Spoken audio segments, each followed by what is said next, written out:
Hello and welcome to the Ghibli Rewatch series of the Overly Animated Podcast, where we'll be going through every Studio Ghibli movie chronologically from the beginning. I'm Dylan Hysen, and today I'm joined by Michelle Anderer. Hello. And April Collins. Hi there. It's the Ghibli Rewatch series. Join us in rewatching or watching for the first time all the Studio Ghibli movies now that they're available for streaming for the first time ever on HBO Max in the United States and Netflix in most of the rest of the world. We'll have new podcasts every Wednesday as we go through the whole Ghibli catalog chronologically. Find all of our contact information at overlyanimated.com. I'm a Ghibli expert. We'll be joined by co-hosts with a variety of Ghibli experience. Today is Tales from Earthsea. Exciting one or not exciting one, depending on your perspective, to get into. So we'll go over everything from this movie, full spoilers from Tales from Earthsea, and only minor spoilers from the rest of the Ghibli catalog. We'll be discussing both the subbed and dubbed versions, primarily the subs. Watch whatever you prefer. Not sure ever. Maybe I watched the dub of this originally. I don't know. Actually, we're going to talk about it at least at one point, because I thought one casting choice was interesting. But okay, Tales from Earthsea.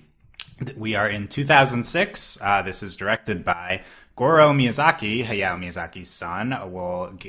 In just a minute, I'll talk a lot more about Goro. This movie is based on the first 4 books of Ursula K. Le Guin's Earthsea series.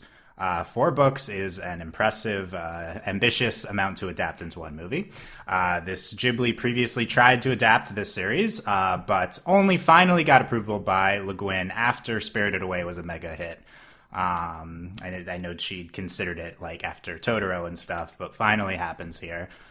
Goro was picked to direct this movie by Toshio Suzuki, Ghibli co-founder and mega producer. Goro was inspired by, in addition to the book series, Miyazaki's pre-Nausicaa manga Shuna's Journey, which I have not read but contains a lot of elements from Nausicaa. Also, like Yakul is in that one from so some elements from his movies before any of that. So he was kind of inspired by one of his early father's mangas. This movie was very successful in Japan, as all kind of modern Ghibli movies are. Although very mixed reviews abroad and also in Japan, sometimes negative. And not that this is any of our opinions, we will see what we think, but probably you have heard maybe that Tales from Earthsea is considered the worst Ghibli movie by many. So not necessarily critically successful like basically every other movie we've talked about. Some more background on Goro Miyazaki. It's the first Goro movie that we've talked about.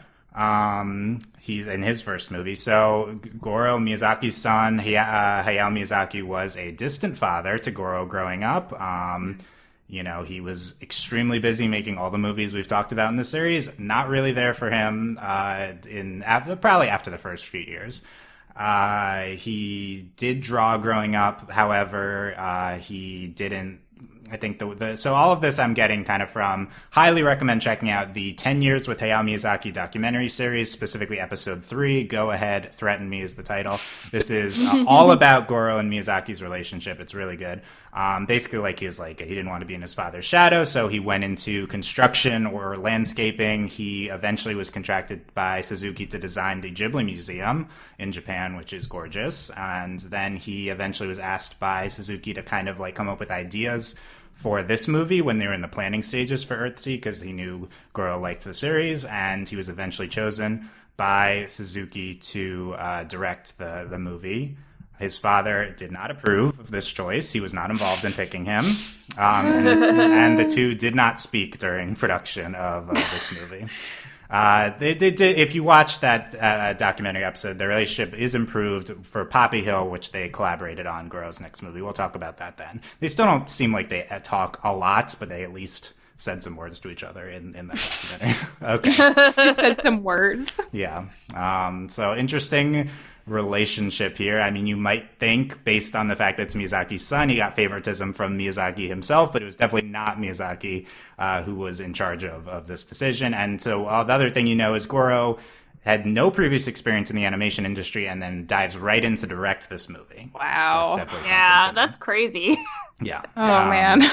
And so, we talked about how Miyazaki was 40 before he ever got to direct, after toiling in the early anime industry for like 20 years before that. So I could think, that's probably behind his disapproval here. He's like, this isn't how it works. You're supposed to earn your stripes.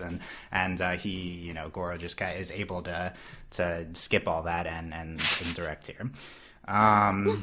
Yeah. Okay. So you can, in your initial thoughts, if you have any Goro comments, you can include them. But let's get history with Tales from Earthsea and your thoughts on this movie, Michelle.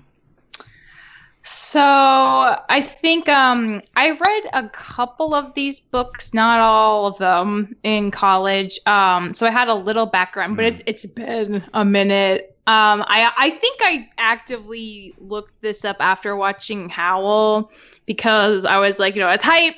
I'd seen like a handful of Ghibli movies. I want to see more. And it was like one of the ones that never came up. So I was just like, oh, it's got a dragon on the like promo material. Like this is probably going to be a lot like Howl. That's exciting. It's from another cool British lady who writes high fantasy. Like what could go wrong? And watched it. And I guess I assumed it was going to be like a Hayao Miyazaki movie. And I just remember maybe about halfway through it, just kind of like my heart started to sink. And I was like, why does none of this feel like it has a soul? I think that was like that was the realization I came to, because like I hadn't watched it since until for this. And there was like, I barely remembered the plot. All I really remembered was like, the very, very end, and just this feeling of like, all these beautiful, pretty things are happening on the screen, but I feel so distant from them. And I couldn't for so long put my finger on like why that was. And I think I have a little more understanding now. We'll talk about it. I mean, it looks great. It has some of the song I think is really strong too. Like I think the soundtrack's really solid. All the characters look and feel like Ghibli characters. It's just like, maybe part of it's like the tone. It's just like these books are not like known for being really fun the way Dino and Jones books are. I mean, they're a little more serious and a little more adult. And I don't know. It was a very interesting choice, I think, for Ghibli as a studio at all to take this on, just given the source material. But I mean, an ambitious decision, especially adapting 4 books in one go. Like that's a lot. And I commend Goro for just kind of jumping into the deep end of the pool. Like that's not easy, but he did it. So I mean, that's worth something. Yeah, he went for it. He went for it. Yeah. He really went for it. Yeah. Okay, yeah, I'm glad you released a little bit of background on the book series. Yeah, it's interesting stuff. April, how about you? What your history with Earthsea and your thoughts on this movie? So I have no history of Earthsea. I didn't know it existed until you were like, you asked us all like what movies we had seen and like stuff like that, and I was like, I don't know this movie. Apparently it exists. So how dare yeah, it's there. That being said, I'm glad to know some of this background history a little bit now, because sometimes that does kind of put things into place, like how it's supposed to, like, I saw that it was 2 hours long and I was like, okay, like this is a lengthy movie. And then I was like, oh my gosh, this movie is 2 hours long. Oh no. You were watching it, you felt that way? Yes. Oh. So, but I guess like, okay, like you're trying to do like 4 books worth in an entire movie. So I guess like that's to be like, I guess I'll tip my hat to you, Goro, for your beautiful attempt. But I really I agree with Michelle whenever she said that it was like, I'm watching all of these pretty things, but I feel so distant. And that was kind of the sense that I was getting from this movie as well. They kind of just like throw you in there, and it was a little bit jarring. And I was like, I don't know who these characters are. I can't relate to anybody. Like, what are you doing? Like, so, and I know that's something that like we kind of talked about a lot with like Howls, is that we talked about like the characters and everything, but like I just like I didn't feel for any of the characters. Like they kind of fell flat for me. Like the life versus death like message is very interestingly portrayed with the whole like dragon stuff. But I did think that this movie was very pretty. The CG was blended very nicely in with all of the animation. And I liked the soundtrack and the music and the songs. I did. Oh, also, side note, I watched the dub of this. And because I was worried that if I like that I would like my mind would stray in the middle of it. So I was like, okay, I'm just going to focus in. I'm going to watch the dub. Because sometimes I'll get really distracted when I'm watching subs because I'm attempting to learn Japanese. And so I'll be like, oh, I recognize that. And then like it becomes a thing. So okay. Well, I'm going to have questions on Willem Dafoe. And then also apparently Cheech Marine is it? Yeah. Yes, Cheech! He plays my favorite character in this movie. That's your favorite character? Okay, I will explain why. Okay. Later. Okay. But yeah, so I mean, it's a movie is all I'm gonna say. Okay, that's not the most glowing review. Yeah, I'm curious to see how Joel. Yeah. I have a good take. I have a good reaction. Okay. Yeah. So, Tales from Earthsea. This is I've talked about a handful, which I was not a fan of this one growing up, and this I really didn't think this was very good when I watched it as a teenager. Only things I remembered from this movie are the stuff in the cottage, like with the farm, which is a lot of the movie. So I remembered and then I remembered a dragon at the end. Yeah, I remember. And so I was expecting a lot more dragon stuff at the end, but it's only really at the very end. So that's all I remembered is just there's a dragon somewhere at the end of the movie. Yeah. Okay, so I really liked it watching it this time. So I think at this point, like, you have to expect that I'm gonna love every single movie because I'm like diving so much into them, so I'm seeing all the strengths with so I'm like putting so much effort. But the biggest thing is I love the ending of this movie. Oh my god, I was completely riveted by the ending of this, and I didn't expect it. Like, I didn't expect that I'd be so emotionally impacted by just this kind of, like, I agree that it's like a little bit soulless relative to other Ghibli movies for a lot of it, but the ending, I was just the part where the wizard's like killing Teru and Aren like cannot like lift himself up on it, like that was just terrifying, like, to watch. It was like horrifying watching Teru suffer. It's like one of the probably the scariest thing I've seen in a Ghibli movie. And then just the dragon transformation. It was like, for some reason, it was pure magic for me. This whole ending of this movie. The song, I love the song at the end. I think it's so gorgeous. Like the entire ending of the movie. So this is one of the ones that like really gets there at the end for me. And I do think the ending is legitimately a good part of the scene. It's definitely like the best part of the movie, probably. I think it's like really well crafted. The animation of Cobb, the wizard, like incredible at the end. And that was my other main reaction is I think this movie is so gorgeous. Like, I didn't remember that at all, but this is, I think, like, not as gorgeous as Miyazaki's, but like right there. Like, I think it's like kind of right there in terms of the animation. And yeah, they've gotten incredibly good to April's point, incorporating the CG at this point. And if you've listened to me on the podcast a lot lately, I'm really appreciating things with incredible animation, and I do think this movie like really shines with its animation. The backgrounds are stunning. There's one background of right in the beginning when they get to Hort Town, like when they're looking down at it, is that it's like the most detailed, gorgeous background I've ever seen. So I'm just all the stuff with the slime, the blob Cobb and the skeletal Cobb at the end, and when he's on fire, like all of that was just super gorgeous.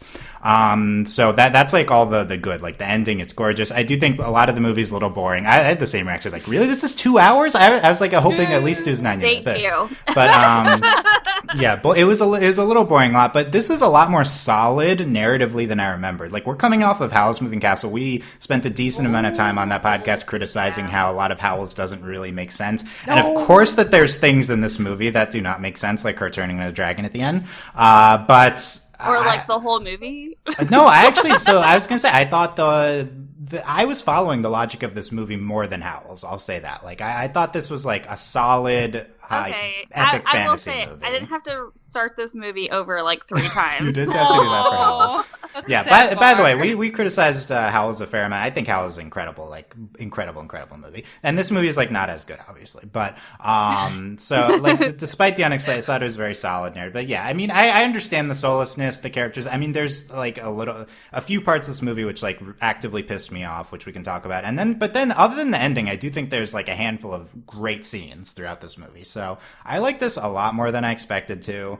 I think that if you are, if you can buy into it enough, I think that it can sweep you away in the end, is what I'll say about Earthsea. Yeah, I don't know. Did you guys like the ending at all as much as me? Like, definitely not as much, but do you agree with me that that's the best part of the movie? I mean, I was happy that she didn't actually die. Yeah, thank goodness. No real death. But I do agree. Like it's very like pleasing to look at. Like it's very gorgeous, and like even like whenever like Cobb is on fire, I was just like, that looks good. Like, all right, So and he was very creepy at the end, and I love like that creepy sort of like hollow-eyed like animation kind of thing when it comes to villains, which you only really ever see in like anime and stuff like that. So it was really kind of like, I don't know, I loved it. I loved that part of it. You see that like hollow-eyed like type of anime, like, but I didn't expect to see it in a Ghibli movie. I was kind of I didn't remember that part. It threw me off, and so that definitely threw me off. And I do remember being like very frustrated at the end, not because of like the movie, but because of what was going on. I was just like, Aaron, can you please just climb up? Like, he is going to die. So I it's you have a strong reaction to that part, right? Yeah, so like the end, I guess I did have a strong reaction too. So I mean, for me, that's like, I'm like terrified at the notion of being stuck like hanging from a sword, and like my upper body strength is not enough to pull my, like, I'm like, that is like digging into fears of mine, I guess, right? Like, oh my god, like, and then like he like doesn't get up in time and she's dead. I didn't remember that, and I didn't expect it. Like, I don't know if I've been that shocked at mostly because I remember the rest of these movies and I just didn't remember this part. But I think that's like one of the more shocking things we've seen. Yeah, Michelle, what do you think? What was your assessment of the ending? I don't know. I was sad when it looked like Tara was gonna die, but it's also like, it's not Aaron's job to save her. Why are we doing this with both of the ladies? Like, what is going on here? And I couldn't remember if this is how it went down in the books or not. And I was just like, I assume not. I mean, one thing I did get kind of upset about is that Teru could change back into a human after she became a dragon, because and like, please commenters correct me if I'm wrong, but I don't believe that's something you can do, because what little I do remember is like, and see, so my biggest thing with the movie, like, I do agree with you, Dylan, that like, this movie makes in general more narrative sense than Miyazaki's version of Howl's Moving Castle, because in that you have like this wonderful first half, and then it devolves into this very confusing, like, war is bad, but also we got romance going on, and like, I guess that's more important right now, which is not reflective of the book. I think this is probably a lot more reflective of the actual books, which is to Goro's credit. But from what I can Does she turn into a dragon in the book? Yes, and it's a big deal. It's a big deal because one of the biggest things about this book, like, this is a very high fantasy book series, so it goes very deep into like political stuff and world building. But one of the things is like, the magic is very gendered. Like, if you are a wizard in this world, you have a lot more options and prestige. Like, you might work with kingdoms, you might be very well known, like, a lot of people respect you. If you're a woman who's like a witch with magic, like, you're very like, you're kind of siloed into like very specific things, and you like might live in kind of like a community off somewhere in the forest or something. Like, you don't have the prestige of like male wizards, and that's a very big deal in Teru's life. Like, part of it, like, she is very like terrorized, and a lot of bad stuff happens to her, and it sucks, and it's like very adult themes. But like, part of what made that like more thought-provoking provoking was that like her, and they sort of explain this a tiny bit in the beginning of the movie, but I don't think it's enough that you can really understand, because like the whole thing is like something's wrong with the balance of magic, right? So like everything, like that's why the dragons apparently were maybe fighting in the beginning, because like they're not supposed to do that. Something's wrong with the balance. It's all Cobb's fault. He messed with things he shouldn't have messed with, but the balance is supposed to be like either you're like a wizard or a witch, or or you're like a dragon. Like that's part of the balance. Or you're a dragon. Yeah, those are the only two options. I didn't get that last part at all. I know. Yeah. So like the thing, like with Teru, I think is like part of her deciding to be a dragon is like deciding. She decided to be a dragon. She was a dragon before. She did that. You're saying this like it's obvious. This does not make any sense relative to the movie. Wait a second. I was confused. I was already confused with her just becoming a dragon, but apparently it was her choice. But it's like no, but she's also totally apparently she's the black dragon from the beginning of the movie that's fighting the other dragon. Wait, maybe. No, I thought that was two. Like, I mean, it might be two separate dragons. She looks like She definitely looks like the one in the beginning. That would be very confusing if that was true. I'm even more confused. Okay, I'll just finish my thought anyway, even if it's like not right. Basically, like what I remember. And now I'm worried that my memory is totally not true. You know more than us about the book, so you can go ahead. What I remember about this, because like when I was reading some of these books, I was really stuck on just like the genderedness of the magic and how intentional that was in the story, and how like kind of like upsetting, but like not like realistic because it's magic, but you know, like it's just like these books had a lot to say on that and how it affected like the world. And Teru deciding to be a dragon felt like this really beautiful way of like, she's choosing something outside of that like BS dichotomy of the wizards and witch likeness. Like, you know, like dragon's a completely separate thing, and it's a way for her to have that magic on her own terms in a new form that no one can confine and tell what to do. And it's kind of like a release from all of that man-made like nonsense. And like that was so beautiful to me, but like from what I can remember, that decision came with the consequence of like she can never go back to being like in a human form. Like that's the price of it. Like she's a dragon forever now. So to see her turn back into a human so she can like, I don't know, hook up with Aaron later. Yeah. It's like it felt like a weird like you can have your cake and eat it too, but like in a less meaningful way, because then it's like, well, then she is still kind of tied to that dumb dichotomy when she's in her human form, I guess. And it's only when she is a dragon that she can be free, but she can do whatever she wants. And it's like, not having any context from the book. I did not get that at all in terms of her choosing to be a dragon, in terms of her like turning back. Like none of that is like really. Yeah, they don't explain a lot, and I think like that's the thing. Like you get that like. Okay, Aaron killed his dad. Why? Well, I guess he was mad at him. He seemed like a nice guy. We don't know why. Like, we eventually learn it's like about his shadow, and like it kind of explains that a little bit. I'm not sure if that was literal or metaphorical though, because people saw his shadow form too. Like that kind of stuff really confused me. And like I understood to the extent that like they had a lot of, you know, info dumping at the very end scenes where they're like, oh, Aaron's thing is like he doesn't respect life, like that's why Teru like wasn't trusting him. But like it also he was like kind of depressed, and just like he let his fear of death like concern him to an extent where it was kind of taking over his body and making him kill people. And that just feels like we needed a lot more explanation. And I think a lot of things need a lot. Yeah, a lot of things need a lot of explanation, and that's kind of, I don't know. I think that's part of why I feel like this movie focused so much on like trying to explain the plot, but not really giving us characters that felt like real people. And that's what I meant by it felt a little soulless. Like we understand the very barest bones of what's going on with the story, and we have a rough idea of who these characters are based on how other people talk about them or whatever they do in the movie. But it's not there's no like personal connection to these people, like any one of them, except for Hare. And the only reason Hare is my favorite character is because he is the only one in this movie who was having a good time and just being a ridiculous villain. He was the goofiest, most insane person, and I feel like maybe this movie needed more of that. Maybe this movie was just taking itself a little too seriously, and that's why it was hard to connect with anyone else. Like, honestly, I feel like that's kind of like the conclusion I've come to personally at this point.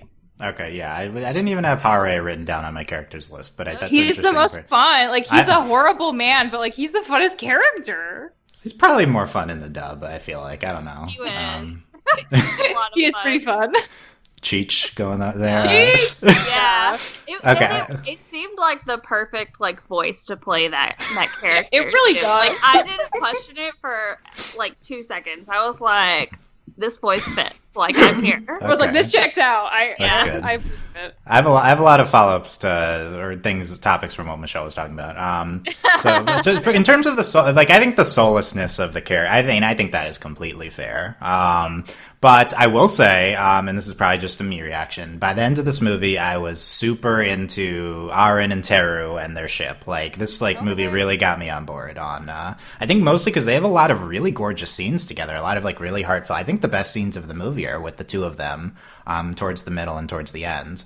And so I don't know, it's like, oh, she's a dragon, that's awesome, and she turns back and like, oh man, it's awesome that she's a dragon. Turn back to be your boyfriend, then go back to being a dragon at the end and go fly with the dragons. Yeah, that's great. Let's do it. It doesn't really happen, but I like this is one of the things I've shipped the most with Ghibli movies is Aren and Teru, like one of the relationships. I mean, and I'll expand that into more objective. I feel like this is one of the more developed relationships in Ghibli movies.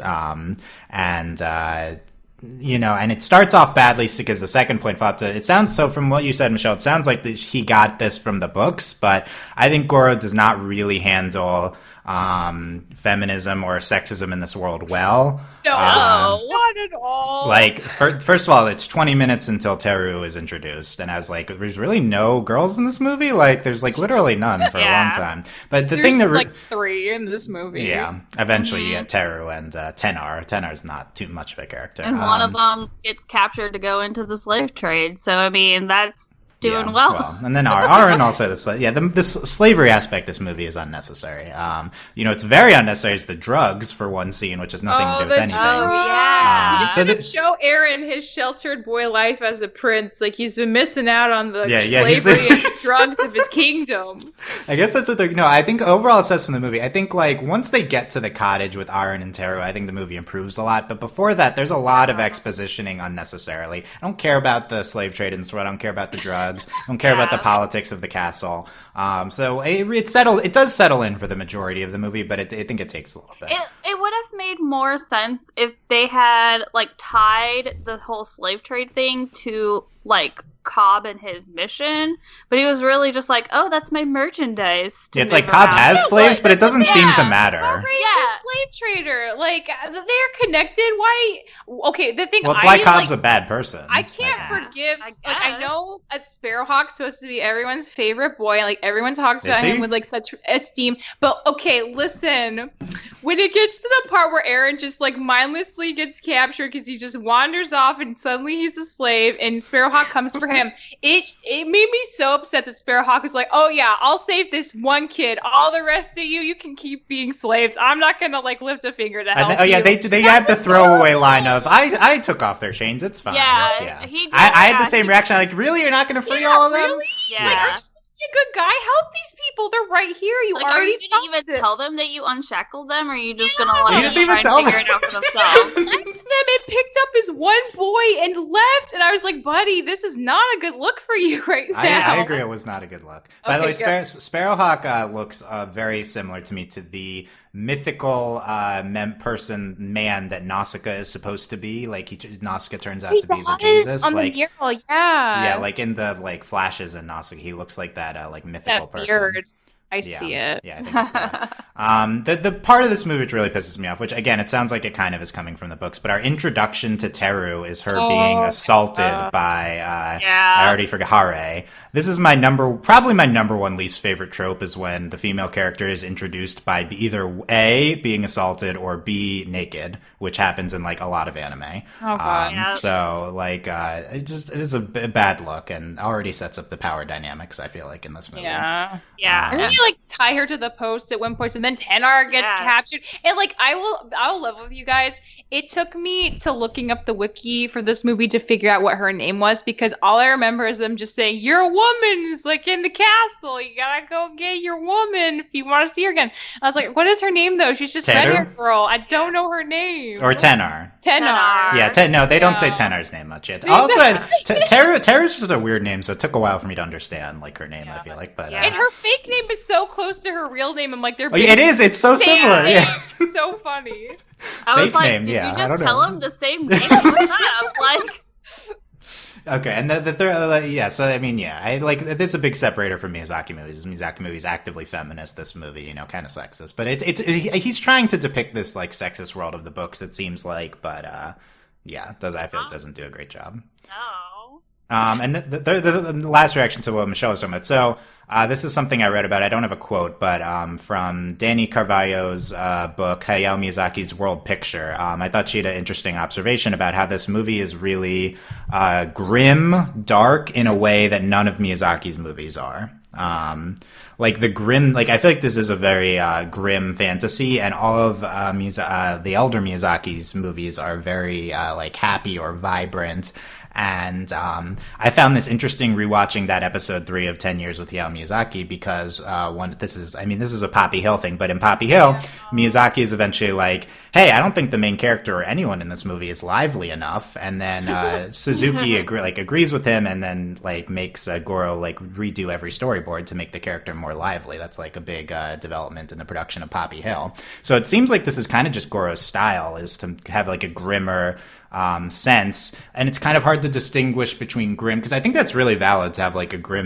Game of Thrones is super popular. You have a grim fantasy movie, but it feels like he is missing a little bit of the soul or liveliness of Miyazaki's characters. It's almost like he's mistaking the grimness, like, and it's like he's portraying it as soullessness. He's like, oh well, if I want things grim, then I need these characters to just fall short of happiness or something along those lines. No one's very ever happy. I will say, I end up loving Teru in this movie. I think she does display a lot of like liveliness eventually, and like I do feel like she's a really good character by then, despite her like terrible introduction.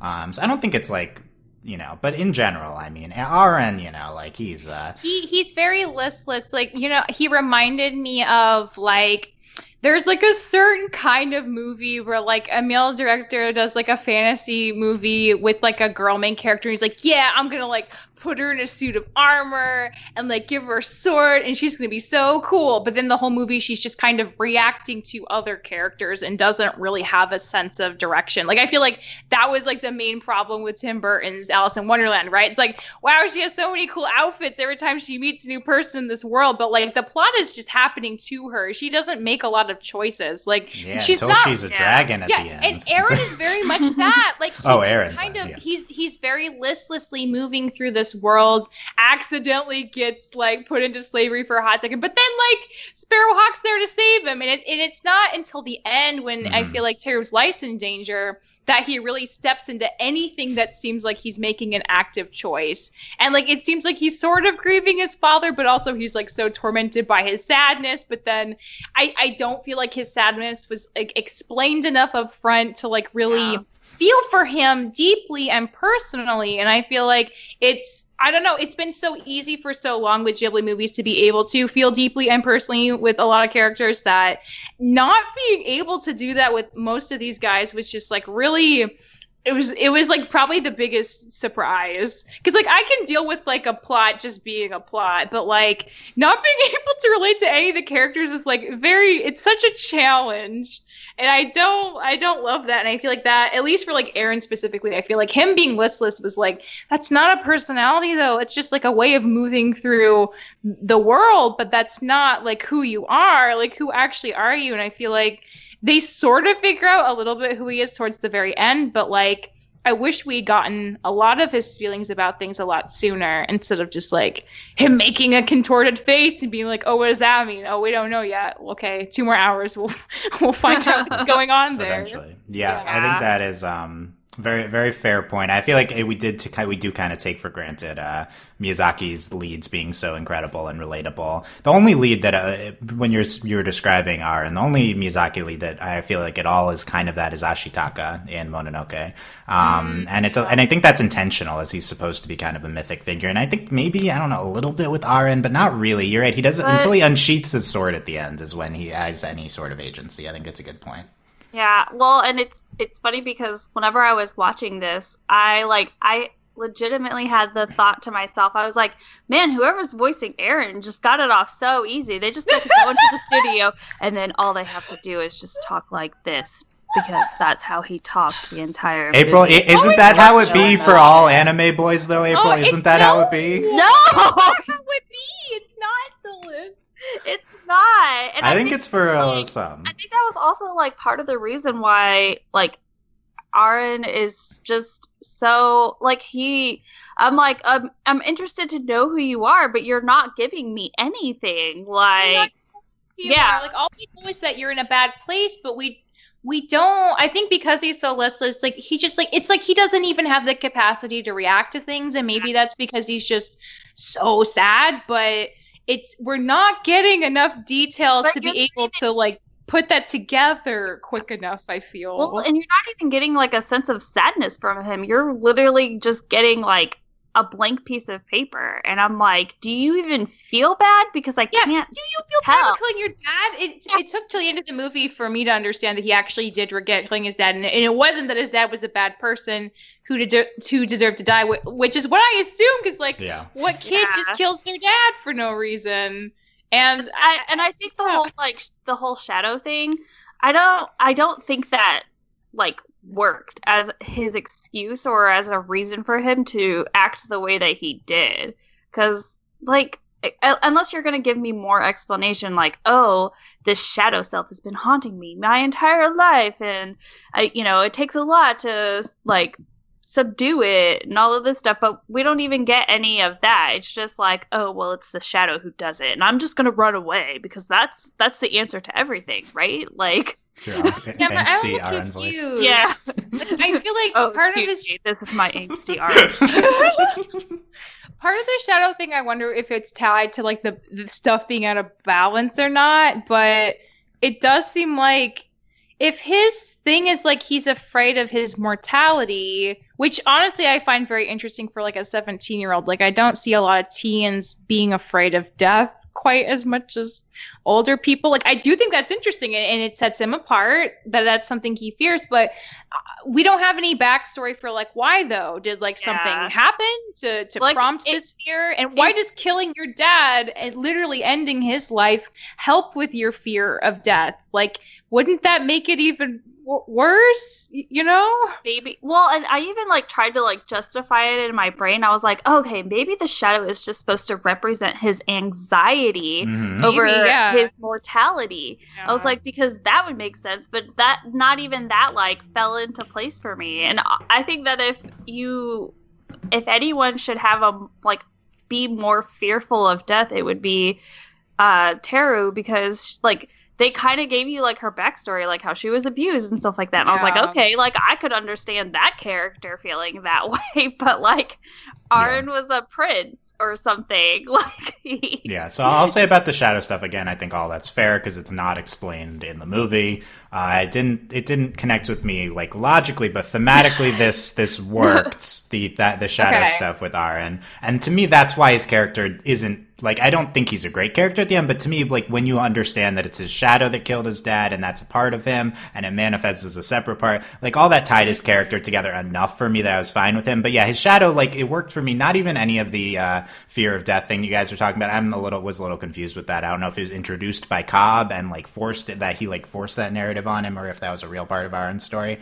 But just Aren's general, like, the shadow is like this part of himself that's like a manifestation of his anxiety, his depression, expression, his grimness, like, and it was really effective to me that is like part of him and also manifests as a literal other being. Like, to me, I think that like thematically resonated, the fact that this is it's this other part of him, and as he's describing it to Teru, and then the Teru interacting with the shadow, and then real Eren and Teru again after Teru talks to the shadow, like and I think an important part is how Teru ties into that as Teru learns about this and helps Eren through it. But I mean, again, I don't have any explanation beyond just the shadow is like a thematic representation of his inner strife. But that did work enough, I think, for me. But again, like, you know, why is he separate? Why is it separate just for Aren? Why is it, what happened to prompt this? You know, yeah. I agree. None of that is really in the movie. I do wonder, maybe like Aren, like Teru, maybe he has some sort of magic ability inside him, because like that canonically is a part of this world. Like you have Sparrowhawk, who's like a prolific wizard. So like there are people who have like magic, and maybe for Aren, if he is like a magical person, maybe that's part of how you could explain his shadow for manifesting like physically separate from his body. Like that's how his magic ended up manifesting, because of his like negative emotions, like maybe. But that was never explained, so I can't say that for sure, obviously. But that would help me a little. It's like, oh, well, it's like, okay, it makes sense in the world of the show, at least, because it's just him. That's what makes it a little confusing. I definitely think this movie could use one more minute explaining why he is the shadow, and then another 30 seconds explaining why Teru's the dragon at the end. However, for me, for whatever reason, both things really worked despite not being explained. Not really worked. Teru being a dragon really worked. The shadow thing, I think, worked enough, and its relationship to Aren and Teru's its relationship to Aren and Teru's relationship, I think worked enough for me. So, but you know, in a movie that over expositions in the beginning, it does not actually explain core mythology elements, which I think is frustrating to a lot of people. Yeah. Oh yeah. So speaking of Aren, I think there's a part of that in the only quote I have to read, which is Colin, Odell, and Michel LeBlanc's book Studio Ghibli: The Films of Hayao Miyazaki and Isao Takahata. They're talking about their overall assessment of this movie. So there's a lot here. We can take it part by parts, but they say Tales from Earthsea's combination of fantasy, magic, dragons, and quests is an enticing one. Unfortunately, the simple plot, two rival wizards mixed with complex subplots, taking in 4 novels, makes for uneven viewing. The problem is compounded by a lack of context for the main characters, particularly Aren, who we first see killing his father. Subsequently, it's difficult for the audience to identify with him as a hero. So I want to pause there because that was the relevant part of the quote. Like, I think that notion that it's like that's how you start off this like relatable great character, him killing his father, and us having not an explanation until kind of the end of the movie, not a great foot to start your character with. Yeah. I think that's very fair. I agree. Yeah. Okay, they continue. Nevertheless, the film is engaging. Particularly noteworthy are the backdrop paintings that at times seem to glow from the screen and the exemplary architectural designs. Miyazaki Goro had to live up to Ghibli's unassailable hold on public consciousness. If he had rigorously adapted the book or closely imitated his father's style, people would have complained about the lack of imagination. If he had diverged further from the book and experimented more with the style, people would have accused him of folly or hubris. In the end, they did both. Tales from Earthsea is an ambitious film that has moments that border on brilliance, but does occasionally suffer from fluctuating pacing. For any other animation studio, Tales from Earthsea would be a jewel in their crown and such minor quibbles ignored, just not for Studio Ghibli. I think 2 great points at the end there. 1, Goro in an impossible situation with this movie. There's literally no way he would not have been criticized, even if this was really good. Like, yeah, that's true. That is very true. So I think you have to keep that in mind. Number 2, and by the way, Odell and LeBlanc also said this about Cat Returns. Like, these are considered like not as good as the Miyazaki movies. This movie in particular is often considered the worst Ghibli movie. For any other studio, this is a great movie. Like, if Tales from Earthsea is released in America in this year, it is by far the best animation release of the year, of one of the best of the last 5 years. Like, I mean, I have a higher opinion of it than a lot of people, but you just don't see movies gorgeous like this, like, and original type movies that aren't in the same style. We see all that, like, this is like for Ghibli, this is like not as good as the other ones. I still think it is a very good movie, kind of like based relative to other films, especially other animated films. I see that take. I think, honestly, one of my biggest pet peeves that will forever plague me with animation is if you have something that's so beautiful but does not make narrative sense or does not emotionally compel you.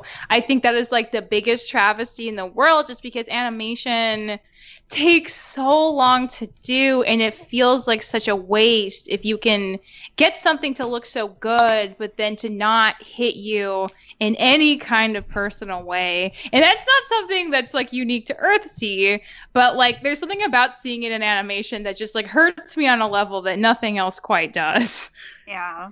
Yeah, I mean, for me, I was really impacted by this movie. It did really, yeah. So I think it's definitely an individual reaction, but I definitely think a lot of people hold that opinion about this movie that Michelle has. I mean, there are lots of pros. I mean, and I don't know, like if this had been an original concept, I think it would have played for me a lot differently than like, the inherent extra difficulty of adapting someone else's source material into a different sort of medium. Like that's already like an extra layer of of things Goro is taking on in his first ever movie, and he's never done a movie before. Like, for all the context around Goro, I feel like this is truly a wonderful freshman film, but in relation to just like honestly, like Ghibli as a company, it's just like it feels kind of wild he was ever given this opportunity, frankly. I think that is not hard to argue with. I think it's a crazy move by Suzuki. A crazy move. Very crazy move. Like, I wonder if he was just really mad at like Miyazaki, and he's like, "Yeah, well, I'm gonna make your son direct this movie. What now?" I've seen a lot of Suzuki in these documentaries. I kind of had the sense of him. He's like Miyazaki's biggest fan, and so it's like, here's Miyazaki's son, who I see the talent in. Like, I need to give him his chance. I think that's kind of where he's coming from. The things he was saying in that documentary you linked us to, Dawn, was that like he like fell in love, it seems like, with Goro's like passion and ideas and imagination, which like I understand. Like, if someone's pitching you something with these really nice thumbnails and like well drawn backgrounds, and like the way they talk about the story in their head is so riveting and engaging, like of course you want to see what that's gonna look like. I feel like that, like, I get it, like, and that probably was like a fair decision. It's just like, now that you see like the actual context, it's like, oh well, yeah, okay, like it didn't quite turn out maybe the way anyone intended, even Goro. But like, again, that's kind of the process of making movies. The movie in your head is never the movie you're gonna make. You just gotta accept that reality. There's too many things that are gonna change along the way. Yeah, in the 10 years with Hayao Miyazaki, like Suzuki talks about his imagination is Goro's greatest strength, and I think we see it develop with his next movie, Poppy Hill, which I think is like for sure is a great movie. It's a really good movie. That is a really good movie, and we're seeing he's currently. You're gonna like it, April. Oh gosh, and it's very very different from this movie. And then I think we're seeing him direct his next film, which will be released when we're recording this later this year, which is very exciting. So I think maybe there's value in giving his incredible animation and talent, throwing it into the fire. And like I said, for me, for the Odell and the Blanc quote, like they said, there's moments that are like borderline brilliant. Like I think the ending is like straight brilliant for me, and I think I want to highlight some other parts that I think are brilliant. So I thought this is like a success for him. Like I think this is like a very good, great movie. I mean, I know like most people don't agree, but at the very least, there's like, it's gorgeous and there's good stuff. And of course, the gorgeousness is not going to be like mostly or even primarily attributed to Goro. It's like he's as the assistants of all these senior Ghibli staff who've worked on some of the best looking films of all time. Yeah, I think honestly that's where most of my criticism really comes from. It's like he just for Ghibli having like the resources that they did to give him such a wild chance shot, like. I mean, I get it, but I also feel like there are probably a lot of people who could have made maybe more sense of this, just given that they had more time in the industry. And I mean, Yeah, I don't know. well, It's hard to do a what if, but it's just like if this is like, you know, on par with like Disney, and I mean, I don't know. It's just like Goro kind of was able to just fail upwards a little in part because of his connection to his dad, and like that's not his fault. He's just trying to do his best, but it's like who are given these opportunities and who is most qualified. I feel like sometimes those are different things. And, yeah, I mean, of course. And I mean, here's my counter to this. Like, what if someone different instead of Goro? Which, by the way, Le Guin thought Hayao would be directing this movie, and that'd be a pretty big disappointment to have it go to Goro, I think. I feel bad for Goro. Yeah, it seems like she was not super happy about the overall movie. She had some praise for, but mostly a lot of criticism you'll read.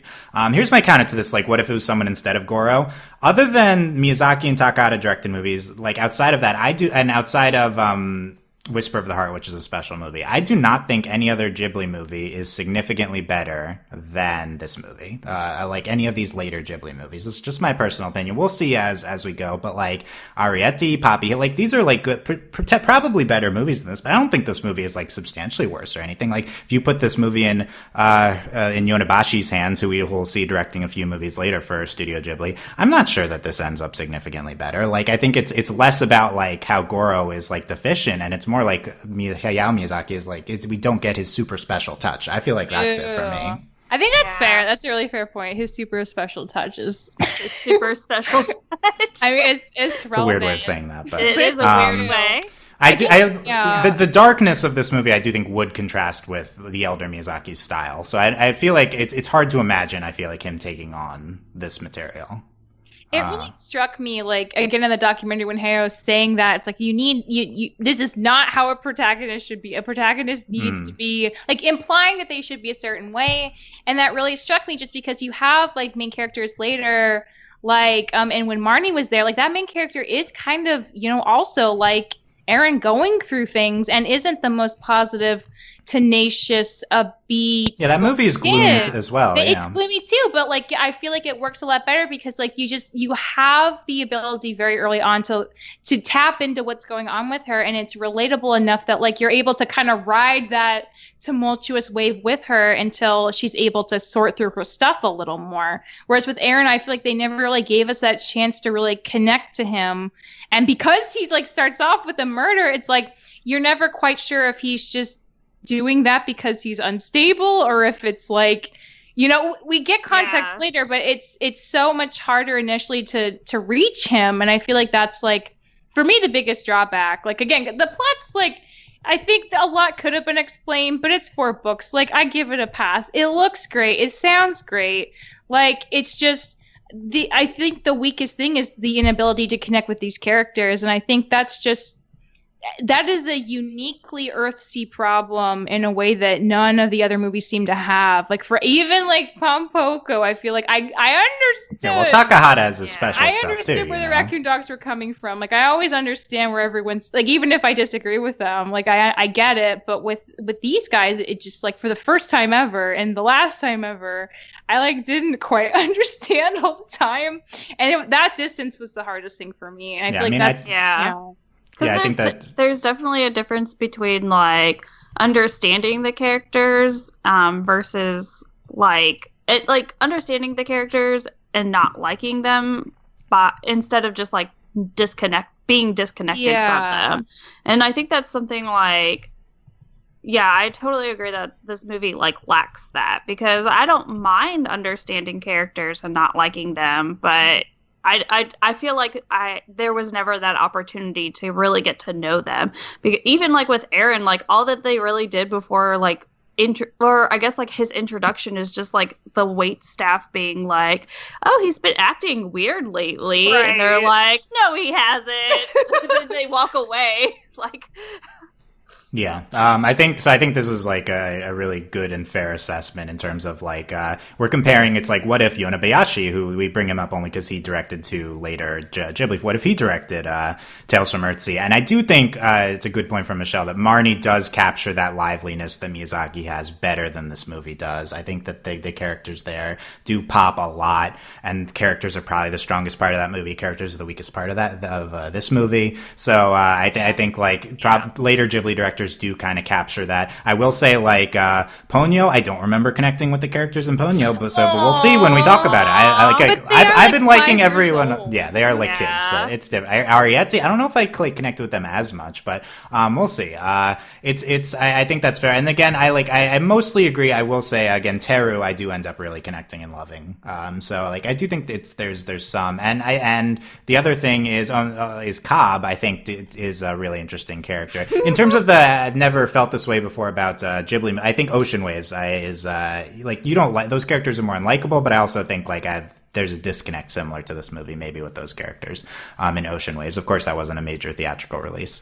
But rambling through a lot of responses I had to what was going on. But before we brought this up, which is like Ghibli really is doing a lot of adaptations of books and manga. Yeah. What is up with this? I mean, they've done manga before, but it's like it feels like a while now since so had an original idea. Right, it's like, why is he adapting 4 books for Earthsea? Like a lot of these, it's like you have to like think like maybe we shouldn't have done so many adaptations later on here. In terms of Miyazaki himself, like he adapts the book in Howls, and I feel like he's best with working with original characters. Although, Kiki's is an adaptation, and that's really special. So we've had mixed results. I feel like when they're adapting things, when it's original stories, I feel like pretty 100% success rate.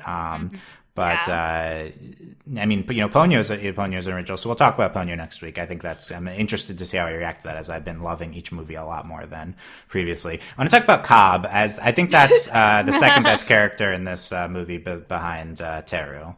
Rip Hare! I'll still root for you, Hare.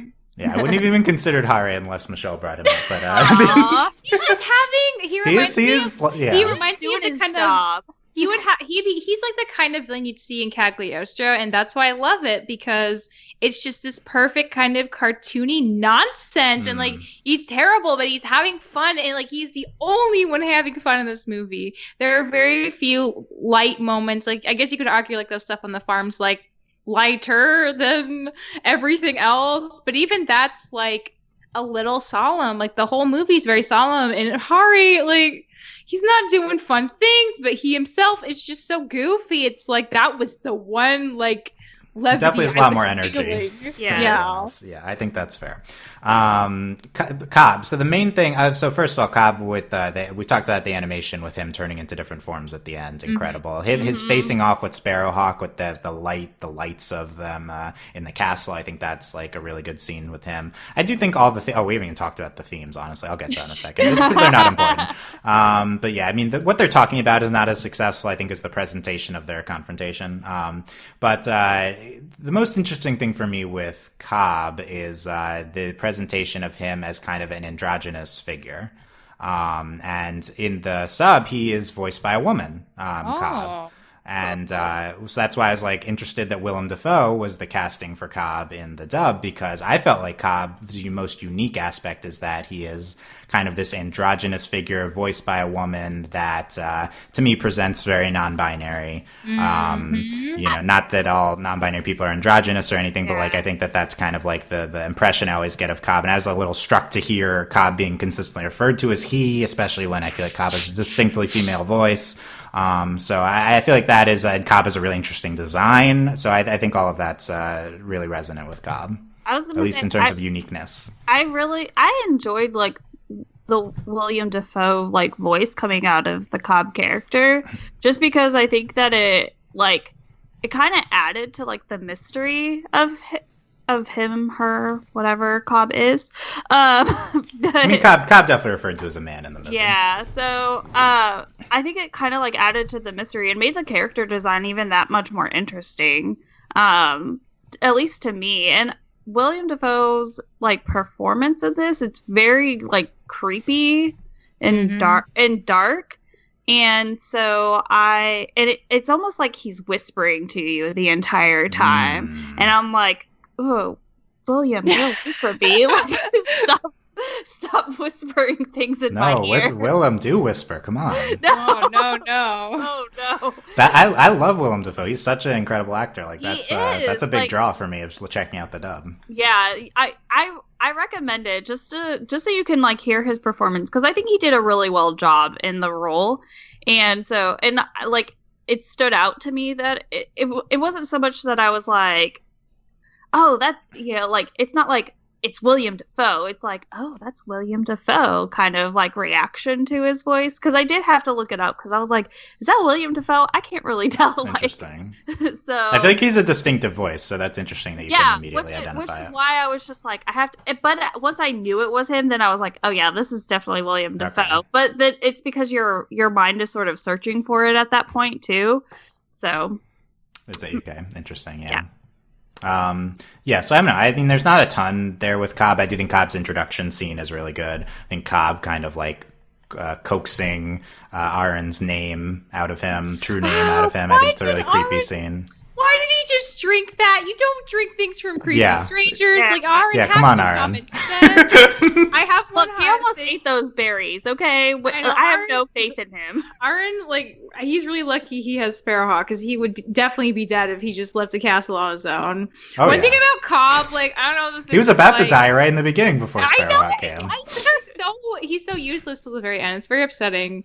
Cobb, I swear on everything that he and Sparrowhawk were like a thing, and now they're exes. Right? Yes, that's a good interpretation. Wait, Cobb talks to Sparrowhawk is such a jilted lovers thing. Like, I can't. Like, I stole your new girlfriend because, like, we're not. It's like, oh my god, like, it is, like, I'm here for it. Like, honestly, it's amazing. I just, like, yo, where's their prequel? That's what I want. Yeah, prequel Sparrowhawk Cobb movie. No, I would watch it. I agree. There's total vibes. Yeah, you're right. I took your new lover captive. Who? He also it definitely he calls Tamara his lover, and we don't even see them romantic at all. They are romantic at all. And what is it? They kept calling Tanar like his woman. Yeah, like, better go get your woman. And I'm like, are they together? It's like they don't even use her name. She's just his woman. It's so sad. Cobb, you're out of the loop, Cobb. Sparrowhawk's gay. You don't know that? He's gay. Come on. No, I don't know. I get those great vibes. I feel like they do have a lot of tension and chemistry in their face-off. Yeah. They definitely have a history. It's like, oh, you dragged me to hell, and like whatever that means in the mythology. But it's like, whoa, and now Cobb wants revenge. So we can quickly talk about the themes of we talked about this life and death. Cobb constantly is talking about wanting eternal life, and then they're constantly telling Cobb, don't deny death, like, that's not right. Like, so there's a lot of that going on. And that fits with the overall theme of balance, which I do think is, we're very familiar with Avatar: The Last Airbender. It's the main theme of Avatar is balance, and everything's out of balance in the beginning, and we eventually learn, not that this movie makes it super clear, but it's out of balance because Cobb is trying to have immortal life. I think. I think so. Yeah. It's crazy that one person can have such a huge impact on the world. I know. It's like it was just. I guess it's because they're the most powerful mages, but that was my impression. So I think those themes, I think they're just backdrops for me for the movie, and then I think there's also a theme of identity with the names, which I found. So they have their true name. I thought this. I got flashbacks to Spirited Away with taking away Chihiro's name. So I think feel like he's younger Miyazaki Goro is definitely influenced by his father in making this, and I think maybe is influenced by that theme there. I think the true names thing is one of the more interesting parts of this movie's mythology. Not that it like ever really explains what's going on there, but just like everything has a true name. If you give someone your true name, you can let it control you. I think that's as deep as it gets, but I think that's kind of interesting. It's a nice idea. I didn't feel like I needed a lot more, but I would have loved more explanation. Obviously, that's probably not the top of your list for things to get explained. I feel like you could have taken it out of the movie and it would have been okay. Yeah. So here's the last thing. So that ties into the main thing I feel like that resonates with me that doesn't for you guys or most people is like all these scenes with Aaron and Teru, and the true names thing really works for me with the stuff with them at the end where Shadow Aaron gives Teru his true name, and then they tell each other back like in the room in the castle, they tell each other their true names, and we flash to this fantasy sequence, including a dragon being there, which I guess is the only predecessor to her turning into a dragon, is there's kind of a dragon in that scene. Should have known the whole time. I look back, I'm like, should I have picked something up? I don't think so. I didn't pick it up. I did not either.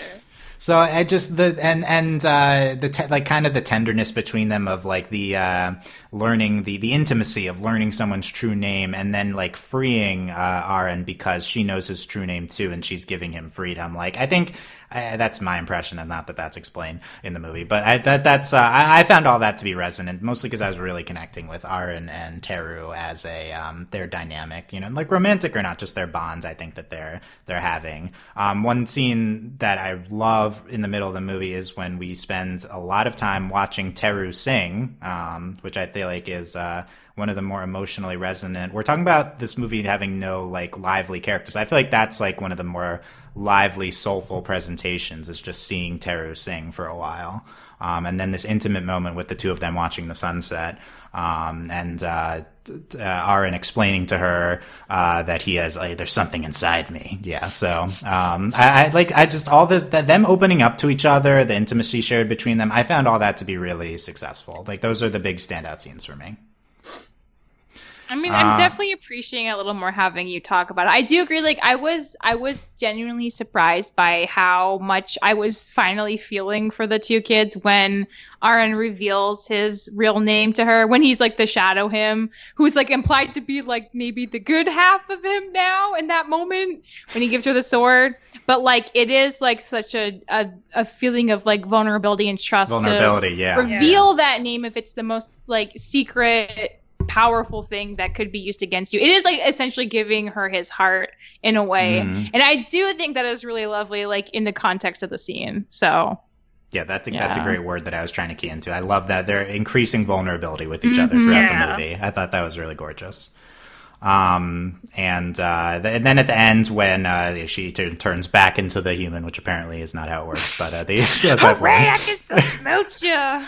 Yeah, they're like, oh, I'll see you again, and he's like, first I must repent for all I've. It's like, okay, we're acknowledging it finally that you just murdered your father. Finally. But yeah, I love it's kind of this like wistful like romantic thing of like we'll see each other again. I thought that was a good conclusion to there. But then first they get to go farm a little bit together. That's nice.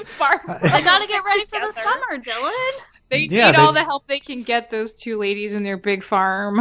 Yeah. It's like, we need some strong men to have these axes. You know what? I think oxen. Teru and Tanar are totally capable of maintaining that farm themselves. Seems like they manage just fine without them. They just don't want to. Yeah, they're like, we'd prefer not to. We prefer you guys to do it for us. We could do all this work ourselves, but if you want help, it seems like a good deal to me. Yeah. So I thought Goro was tapping into. I've talked about this on a lot of these Miyazaki is not afraid to have epilogues, seeing happy endings for his characters. I thought he tapped into that really well with this epilogue here, and then we end with Teru looking up at the dragons, her fellow dragons in the sky. Why isn't she connecting to that? She's a dragon and she needs to go learn to fly with the dragons and learn that's my assumption is we cut right before she turns back into the dragon and goes to fly with the dragons. That's my reading of the ending. Like as Aaron is becoming like accepting like his responsibility and like maybe like, you know, the not doing drugs and seeing the slave trade is gonna help him be a good king, like that would be a nice like aspect of his whole journey. She also has a new responsibility to be a dragon, and it's a new chapter. It's a big responsibility. They both met her people. Yeah, they met each other at this nice crossroads where they're both trying to figure out like what their next step in life's going to be, and now they kind of both know. And I hope they both can go and do that freely, like independently, still liking each other, but independently, like forging their own paths, like. That would, I mean, honestly, that feels very in line with like Hayao Miyazaki's approach to relationships. that are that sort of romantic. It's like they're still independent people who respect each other to go and do things on their own. And like that would be kind of nice, I would say. So maybe we should have ended with Teru turning back into the dragon and seeing her fly around with the other dragons. That would have been so nice for her. I mean, it wouldn't have made it more confusing. It's like, I wasn't just this dragon once. I can now turn back and forth from a dragon into a human. Or if she had never turned back into a human. Yeah, just never turned back into a human. Like No, we needed to see them together at the end. I feel like that was the way to go. We didn't. We need them to smooch she's for them to be just a dragon now, and she's not. What does she talk? Is she a talking dragon, or is she just a on dragon? She's just a full. That would be a bold ending for her to just randomly turn into a dragon and stay a dragon. I swear that's what happened. I'm sure it makes more sense though in the book. I'm sure it makes more sense. Like it took her dying for her to be able to tap into that part of herself. Oh yeah, and she died and came back to life because she's immortal. She's immortal too. She is immortal. Yeah. It makes no sense. I don't even want to touch that. It's so crazy, and there was no explanation for it. I just wanted her to be a dragon. Dragons are immortal. That makes sense to me. Dragons are just innately immortal. No, they're not. Maybe. I mean, at least if you live thousands of years, that's kind of immortal. 1,000 is a long time. Yeah. But it would have made more sense if like she had died, she became a dragon, and they were like, "Oh, you're like the immortal one." But only because she turns into a dragon, and no one knows how long dragons live. They could live forever. Like she's faking it. She's really not immortal, but none of these people will ever know they'll be dead. Exactly. They assume, but it's just because human lifespan is so much shorter. They're insignificant. Yeah. But here's now Teru's this dragon that does dragon things and turns into humans sometimes, and Arn goes back and repents for his crimes, and then eventually is crowned king. I guess I don't know if that's what's gonna happen, but what if that happened? And then there's this epic romance of the king and the dragon, and the king and the dragon, like is it's the best ship. I'm telling you. Yeah, it's he could ride her, and she could take him. So it's a reverse Spirited Away. That's what I was gonna say. It's a reverse Haruichi Hero. Oh my god, come full circle. Oh yeah, and this fanfic would be amazing. I mean, there's so much potential at that. No, but the last thing is that the movie ends with as part of when she's the dragon, the iconic image of the movie is her as a dragon and Aaron like touching her, them kind of hugging, I guess, and them looking at each other right before she turns back. Apparently that was the first image Goro starts off with from the movie, and he like builds the movie kind of around that. And I do think that's like the iconic image. I was like, should I make the screenshot something else? Like, this is like the image for this movie. I feel Go with your gut, Dylan. You do it. No, it's like and I do think that is like such a great image. And it's like maybe he starts there, and then it doesn't really make sense because it kind of like you arrive at this nonsensical ending just because it's like this is how it ends, and it's like, okay, I guess this is what's happening. Okay, now we need both the sequel. See, we started off not liking Tales from Earthsea, but now we need the sequel movie where the King and the Dragon. Yeah. And then we also need the prequel movie of the history between the wizard lovers. Yeah. They're the only magicians we see in this movie. I feel like they're both ancient and they have so much history. I just like want to know what happened there. You don't just drag anyone to hell. You drag your lover. Yeah, why did you do that? We don't really. I don't feel like we don't really know why that happened. Who knows? Yeah. Okay. So look, there's a lot here that could be expanded into a future series. It could, but I don't think it's going to happen. Let's take the most reviled Ghibli movie and turn it into a epic film series. Yes. With, I think a series is the best way to tackle the source material. I think it would have been better than one movie. Would have been amazing. Yeah. I think a movie is just there's too much here. You can't explain everything that good. That was the problem.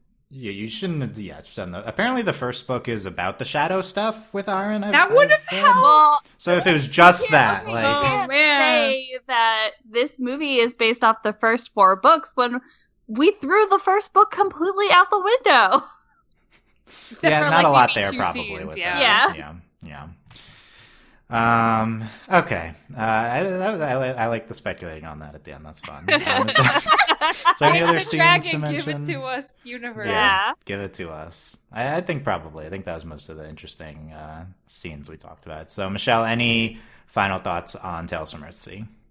I think I honestly do like it a little better now. I think I can give the romance a little more credit. Yay. So that's something. I mean, like I'm really excited about Up on Poppy Hill. I feel so many. I'd assumed so many things about Goro. The first time I watched it, I thought that Miyazaki like pressured him into it because he's like, someone's gotta take up my role in the family business, and Goro was like, no, Dad, I hate animation. Don't make me do this movie. I just want to be a construction worker. Yeah, I just want to be a construction worker. But like, actually, like he just really wanted to do this, and he really looked up to his dad, and he didn't even get to share this with his dad the whole time he made it, and it's just like.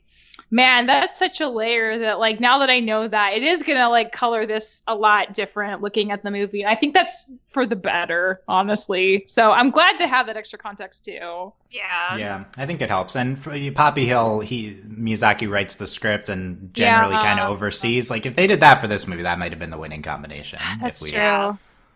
That might have been nice. So sucks that Hayao is too much of a curmudgeonly old man He to was very, accept his son right away directing this movie. Please, Dad, just notice me. I love you. No, okay, yeah. I mean, it's sad. It's even more sad in the context of Miyazaki being a distant father. But yeah, that's the downside of you work the entire week, every week on these movies. Yeah. I remember he was saying in that documentary, like, you know, like this, like Goro doesn't understand what a real director is. He doesn't understand hard work. Hard work is when like you bleed out of your nose or something. And I was like, no, that's how you die in early death. What are you saying? Yeah, that is not a good word ethic. I think he eventually comes to tone back the working literally all the time. So I think by this point he is not working completely all the time. Yeah. That's behind all these retirements and stuff is kind of shifting perspective on and all the that. deaths. Yeah, I feel like that probably really shook him too, seeing his friends die. Yeah. April, on that note, any final thoughts on Tales from Earthsea? I will say, knowing like kind of the backstory of what's going on, it makes me like enjoy the movie a little bit more, or at least appreciate it a little bit more, because Goro did take on like a lot with this movie, and I mean, I didn't know that. I was just like, what is going on with this movie? So, but now I'm like, okay, that makes a little bit more sense, and I'm a little bit more open to like the Aren and Teru like relationship, just after discussing it with you guys. So yeah, Dylan. I made a little dent. Yay! But I will say, like, the biggest dent for me is just like getting the backstory of this movie, because that put like it put a lot of stuff into perspective, and I kind of wish that I had known all of that going into it, and maybe I would have like appreciated it, or at least enjoyed it a little bit more. Yeah, I mean, definitely. I think once you hear all this backstory, it's hard not to be more sympathetic to Goro. It doesn't necessarily mean you're gonna like the movie more, but I think at the very least you understand where Goro's at when he's making this movie. Yeah, you have like more empathy, and like the confusion gets kind of pushed farther away, maybe. Yeah. Well, like, I mean, it's his first movie, and he's like, it's his first movie. He's trying to like adapt like 4 books, and then he's with impossible expectations because of his father. He decided to do that himself, though. Like, that's the thing. Well, like, I think there's other high-level Ghibli people contributing to the direction. He's like, I want to be dark and creepy, and I'm like, you want to go dark and creepy your first movie? No.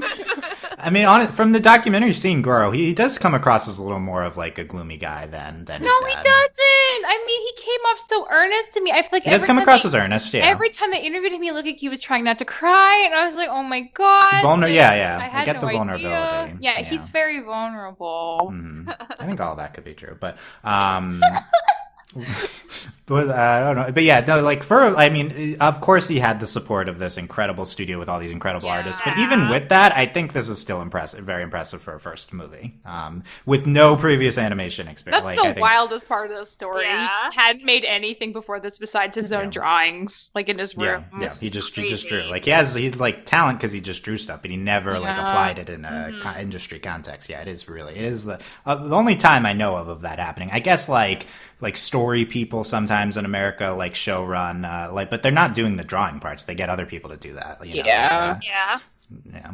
Okay. And then he did every storyboard like his dad did. So definitely impressive. Okay. Yeah. I'm happy I got to. I'm glad I liked this movie more this viewing, and I'm glad I was able to convey why. Yeah, you definitely did. Yay. I'm wondering if anyone else holds positive thoughts like me about this. So I'd love to hear any way you can comment. Find all those ways at overlyanimated.com. What you liked about Earthsea, or if you hate this movie, that's fine too. You can comment that too. Anything else from our discussion about that, leave us comments. And we consider supporting us via Patreon, patreon.com/overlyanimated. Thanks to all our current patrons, especially our patron of the podcast, Needle. Yay, Needle. Yay, Needle! And thanks as always to our patron and executive producers. Yeah. Needle loves the worst things the most, so I think that this is fitting. This was perfect. Thanks to our patron executive producers, Ryan, Steve, Alex, Beatrice, Hugh, Michael, Needle, and Phonician. Ponyo is next, and again, not one I reacted to positively the first time, but considering I've loved every movie a lot more, I assume that I'll have a more positive reaction to Ponyo, so that's going to be an interesting one. And we're in the home stretch with some, eventually, Ariete, Poppy Hill, so some other fun ones coming up as well. Thanks for listening, guys. We will see you next time. Bye. Bye.